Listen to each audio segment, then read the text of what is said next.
Hola chiquillos, muy buenas, espero que se encuentren muy bien.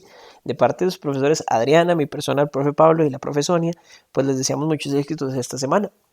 Ahora, en este video lo que queremos recabar son la revisión de contenidos o el solucionario a esas preguntas planteadas en la sección anterior. Entonces, sin más preámbulo, pues vamos a dar inicio. En la primera parte nos pedían que analizáramos con base en cada una de esas representaciones de una función cuadrática si las proposiciones eran verdaderas o eran falsas. Entonces, vamos a empezar acá. La primera nos daba la función f de x es igual a menos x al cuadrado más 3x menos 2. Nos podían ver primero si la parábola es cóncava hacia abajo. Recordemos que la concavidad de una parábola está dada por el valor de a. Y a es el coeficiente numérico que está acompañando a el término que está elevado al cuadrado, en esta forma. Vean que si aquí lo analizamos, el coeficiente numérico de la variable que está elevado al cuadrado, aquí sería este menos, lo que hace que ese valor de a sea menos 1. Y verdad que si es menos 1, como el valor de a es negativo, hace que la función sea cóncava hacia abajo. Por ende, esta primera proposición es verdadera. Ahora, la siguiente nos decía, el eje de simetría se ubica a la derecha del eje de las ordenadas. Si sabemos que el valor que define la posición o hacia dónde se encuentra el eje de simetría con respecto al eje de las ordenadas es el valor de b, y b es el coeficiente numérico que está acompañando a la variable que no está elevada al cuadrado, verá que en este caso el valor de b sería 3. Si es cóncavo hacia abajo y el valor de b es positivo, ¿verdad? Que lo que hace eso es que la función traslade su eje de simetría hacia el lado derecho del eje de las ordenadas. Por ende, esta también sería verdadera. Y la última dice que interseca al eje Y en el punto 0,2. ¿Verdad que para que interseque al eje Y, eso tenía que pasar en el par ordenado 0,c? Y veamos que aquí c tiene que ser menos 2. Entonces el punto de intersección tendría que ser más bien el par ordenado 0, menos 2, no 0,2. Por ende, esta sería falsa. Ahora ya tendríamos entonces esa de forma algebraica. La siguiente que nos dan es de forma tabular y lo primero que nos piden es saber si el vértice de la parábola está en el origen. ¿Cómo vamos a hacer eso? Y pues si quisieran, recuerden que estas relaciones las podemos ver como pares ordenados porque son puntos de la forma x, y. Más o menos hagamos un boceto de esa gráfica aquí en el plano cartesiano. Tenemos 1, 2, 0, 1, 2, 1, 2, 3, 4. Entonces dice que cuando x es menos 2, y es 4. O sea, cuando x es menos 2, la coordenada en y tendría que ser 4. Cuando es menos 1, la coordenada en y es 1. Cuando es 0, es decir, pasa por el origen. Cuando x es 1, y es 1. Y cuando x es 2, y es 4. ¿Verdad que entonces si fuéramos a unir todos estos puntos por un mismo trazo, tendrían que ser un trazo de esta forma? Ven que sería una parábola y nos queda esa parábola cóncava hacia arriba. De hecho, ya podemos justificar la E que sería verdadera. Ahora, la siguiente dice, ¿el vértice de la parábola está en el origen? Sí, veamos que efectivamente el vértice de esa parábola está en el origen. Por ende sería verdadero. Y dice, el eje de simetría es el eje Y. ¿Verdad que la recta que divide a esta parábola en dos porciones, tal que una es el reflejo de la otra, efectivamente corresponde al eje Y? Por ende, esta también sería verdadera. Y ahora nos piden en la última de forma gráfica que definamos las características. Nos dicen, a es mayor que 0, recordemos que si a es mayor que 0 es porque la función es cóncava hacia arriba. Efectivamente es cóncava hacia arriba. B menor que 0, recordemos que si es cóncava hacia arriba y el valor de B es negativo, es porque la gráfica trasladó su eje de simetría hacia la derecha del eje de las ordenadas. Efectivamente, vean que este trasladó el eje de simetría hacia la derecha del eje de las ordenadas. Y si C es positivo, ¿verdad que lo que implica es que interseca el eje Y en un punto positivo? Efectivamente se interseca Y en un punto positivo, por ende esta sería verdadera. Ahora en la siguiente, ya esta la podríamos negar porque sabemos que si es respecto a esa misma gráfica, si A es mayor que 0 es cóncava hacia arriba, pero si B es positivo y es cóncava hacia arriba es porque el eje de simetría se trasladó hacia la izquierda del eje de las ordenadas. Y C igual a 0, pues vean que si C igual a 0 tendría que intersecar en el origen, y esta gráfica no interseca el origen, este sería falso. Y el último dice, el vértice es un punto mínimo. Al hablar de que sea un punto mínimo, Eso va a depender de la concavidad. Si la gráfica es cóncava hacia arriba, siempre va a hacer que el vértice sea un punto mínimo, porque es el punto más bajo al cual se puede acceder en esa gráfica. Si más bien la gráfica es cóncava hacia abajo, pues sería un punto máximo. En este caso, como es cóncava hacia arriba, efectivamente ese sería un punto mínimo, es verdadero. Y ya pues entonces, chiquillos, aquí pudimos comprobar la veracidad de cada una de estas proposiciones, es decir cuál es verdadera y cuál es falsa. En la siguiente nos dicen, de acuerdo con la imagen, ¿qué valor toma R cuando la velocidad es máxima? Y teníamos esta ficha que decía, cuando la sangre se mueve por una vena o una arteria, su velocidad V es mayor a lo largo del eje central y disminuye a medida que se incrementa la distancia R desde el eje central. Entonces nos dan ahí la figurita número 1. Para una arteria de 0,5 centímetros, V está dado en una función de R por la relación V de R es igual a menos 4625 R a la 2 más 4625. ¿Cuál es la velocidad que alcanza la sangre al viajar a través del eje? Y vean que aquí nos están pidiendo que nosotros anotemos cuál es el valor de R. Vean que es diferente aquí la pregunta que viene acá y la que viene acá. Nos pide determinar cuál es el valor de R cuando la velocidad es máxima. ¿Verdad que de acuerdo con esta relación, como es la relación V de R, sabemos que gracias a eso, V, que es la velocidad, es la variable dependiente y la variable dependiente siempre está representada en el eje Y, mientras que R sería la variable independiente y esa siempre va representada en el eje X. Por ende, al decirnos que cuál es el valor de R cuando la velocidad es máxima, tenemos que encontrar la coordenada en X del punto más alto de esta función. Y pues vean que el punto más alto de esta función se alcanza aquí, que este sería su vértice. Y como me están pidiendo la coordenada de R o el valor de R, cuando la velocidad es la máxima, sería la coordenada en X de ese punto. En este caso sería 0. Y ya pues ahí tendríamos entonces el resultado de este ejercicio.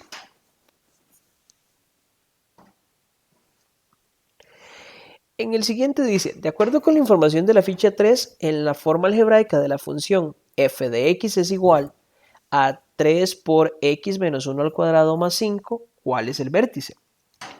Ven que de acuerdo con la guía, sabemos que el vértice es el par ordenado h, k. Pero ven que al representarlo en la forma del vértice, la expresión queda f de x es igual a por x menos h al cuadrado más k, donde sabemos que el vértice es h, k. Pues vean lo que pasa aquí, chiquillos. ¿Verdad que si yo tomo mi expresión f de x es igual, la función que tengo que es 3 por x menos 1 al cuadrado más 5, ¿verdad que si el vértice es h, k, h es este valor que se está restando a la variable independiente o a la x. En este caso, ¿verdad que el valor que se está restando sería 1? Quiere decir que la coordenada en x del vértice sería 1. Y vean que acá es lo que se está sumando a toda esta expresión. Vean que aquí lo que se está sumando sería 5. Por ende, el vértice de esta función sería el par ordenado 1,5. En la siguiente nos daban esta animación, que era un gift, y nos pedían decir qué le sucedía a la parábola al variar el valor de A. Si ustedes se dieron cuenta, en esta forma que es la forma del vértice de una cuadrática y en la anterior que es la forma de un trinomio, el valor de A hace exactamente lo mismo. Lo que hace es únicamente determinar la concavidad, siendo si es positivo, cóncavo hacia arriba, si es negativo, cóncavo hacia abajo. Entonces, únicamente eso es lo que determina el valor de A, ya sea en la forma del vértice o en la forma de un trinomio. Ahora, con base en esa misma animación, ahora lo que nos solicitaban era averiguar el valor de h, o qué era lo que determinaba el valor de h. Si ustedes se dieron cuenta, al ir movilizando el valor de h en la gráfica, lo que sucedía es que esta recta, que es el eje de simetría, lo que hacía era trasladarse de izquierda a derecha con respecto al eje de las ordenadas. Y pues, si ustedes se dan cuenta aquí, vean que dice que el valor de h es menos 5 y dice que el eje de simetría es menos 5. Y vean que aquí la coordenada en X de ese valor del vértice es menos 5. Básicamente, chiquillos, H lo que determina para nosotros es el eje de simetría. Esa coordenada en X del vértice es la que se conoce como el eje de simetría, porque es donde estaría ubicada esa recta vertical. Mientras que el valor de K, ven que en ese caso es el menos 5, el valor de K, ven que aquí dice que es un valor mínimo. El valor de K lo que nos da es la coordenada en Y que tiene ese vértice. Y recuerden que la coordenada en Y de un punto se conoce como la ordenada. Siempre, chiquillos, si tenemos un par ordenado cualquiera, la coordenada en X se conoce como la abscisa y la coordenada en Y se conoce como la ordenada. Entonces el valor de K lo que nos da es la ordenada. Ahora, ¿podría ser el valor máximo en Y? Sí, depende si es cóncavo hacia arriba o cóncavo hacia abajo. Si fuera el valor máximo es porque la función es cóncava hacia abajo. Vean que aquí es una cóncava hacia arriba. Si fuera el valor mínimo es porque es cóncava hacia arriba. Aquí si hubiera dicho el valor mínimo en el eje Y, también sería válido. Y ahora, chiquillos, con base en este cuadro, pues nos piden que determinemos estas características. Decía, de acuerdo con el resumen de la ficha número 4, que es esta información, que nos habla de la concavidad, la posición del eje de simetría y el mínimo o máximo, nos piden que determinemos cuáles son las características de esta función. Vean que la función en este caso es y es igual a menos 3 por x más 2 al cuadrado menos 7. Lo primero que nos dicen es que la parábola es cóncava hacia arriba. Recuerden que para que sea cóncava hacia arriba, el valor de a tiene que ser mayor que 0. En este caso, recordemos que la parábola de esta forma es y es igual a por x menos h al cuadrado más k. Vean que a, que es lo que está multiplicando al paréntesis, en este caso sería menos 3. Como a es igual a menos 3, no es positivo, entonces no sería cóncava hacia arriba, más bien es cóncava hacia abajo. Esta sería falsa. Ahora dice aquí, la parábola interseca al eje y en 0,-7. Recordemos que interseca cualquier función cuadrática, interseca el eje y en el par ordenado 0,c. Pero vean que aquí no tenemos c. Aquí lo que equivale a menos 7 es el valor de k. Tendríamos nosotros que simplificar toda esta expresión para llegar a ver si es menos 7. En este caso, c no nos va a dar menos 7. Esto sería falso. Porque aquí menos 7 es el valor de k, no el valor de c.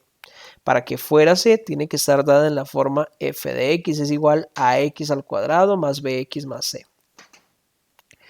Y la última dice, el punto mínimo de la parábola es menos 2, menos 7.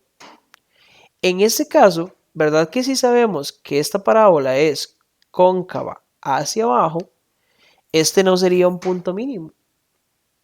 Porque si es cóncava hacia abajo, ese debería ser un punto máximo. Vean lo que pasa aquí. Si ustedes se dieron cuenta, ven que aquí la función es a por x menos h al cuadrado más k. ¿Verdad que si aquí es más 2? Esto yo lo puedo reescribir como si fuera menos 3 por x menos 2 al cuadrado menos 7. Donde ven que h sería menos 2 y k sería menos 7. Efectivamente este sería el vértice. Pero como esta función es cóncava hacia abajo, no cóncava hacia arriba, pues este vértice no sería un punto mínimo, sería un punto máximo. Por ende, esta también sería falsa. Solo por esta pequeña expresión de acá. Si hubiera hecho el punto máximo, ahí sí estaría correcto. Y pues ya para finalizar, nos piden que tomemos esa función que es de la forma f de x es igual a 3 por x menos 1 al cuadrado más 5 y la llevemos a la forma del trinomio, es decir, a la forma f de x es igual a por x al cuadrado más bx más c. Al decir que la llevemos a la forma del trinomio es resolver todas las operaciones que ahí se pudieran resolver de manera algebraica, agrupar semejantes y luego simplificar la expresión resultante. Si nosotros tenemos el criterio que es f de x es igual a 3 por x menos 1 al cuadrado más 5, ¿verdad que para resolver esta operación primero tendríamos que resolver esta potencia? Y como es un binomio elevado a la 2, sabemos que esto corresponde a una fórmula notable. En este caso, nos quedaría que f de x es igual a 3 por, y recuerden que en este caso sería la segunda fórmula notable que nos dice que es tomar el primer término y elevarlo al cuadrado, es decir, x y elevarlo al cuadrado. Ahora, menos el doble del primer término por el segundo. El primer término aquí sería x el segundo término sería 1. Y a eso le sumamos el segundo término al cuadrado, que sería 1 a la 2. ¿Por qué conservo el paréntesis? Porque vean que toda esta expresión que se obtiene de elevar al cuadrado se tiene que multiplicar por 3. Entonces, por eso dejo el paréntesis, para saber que luego tengo que aplicar esa propiedad. Entonces, f de x es igual 3 por, simplificando aquí, x a la 2 queda igual, menos 2 por x por 1 sería menos 2x, y 1 a la 2 es 1, más 5. Como 3 está multiplicando el paréntesis, aplicamos propiedad distributiva. 3 por x a la 2 serían 3x a la 2. 3 por menos 2x serían menos 6x. Y 3 por 1, 3. Y bajamos el más 5. Y ya una vez que llegamos a esta expresión, muchachos, lo que hacemos es agrupar semejantes. 3x a la 2 no hay ninguno que sea semejante a él, porque no hay ningún otro término que tenga x al cuadrado. Por ende lo bajamos igual. Menos 6x, vean que no hay ningún otro término que tenga x, por ende no hay semejantes, lo bajamos igual. Los únicos semejantes serían 3 más 5, que eso nos da 8. Y vean que aquí ya lo pudimos llevar a la forma del trinomio, donde como es ax al cuadrado más bx más c, a es 3, b es menos 6, c es 8. La respuesta correcta en este caso sería la tercera opción. Y pues chiquillos, aquí finalizaría esta parte de revisión de contenidos. Espero, chiquillos, que esto les haya quedado claro y pues que lo próximo que continúe en la guía lo puedan realizar de la mejor manera. Muchos éxitos y cualquier consulta estamos a la orden.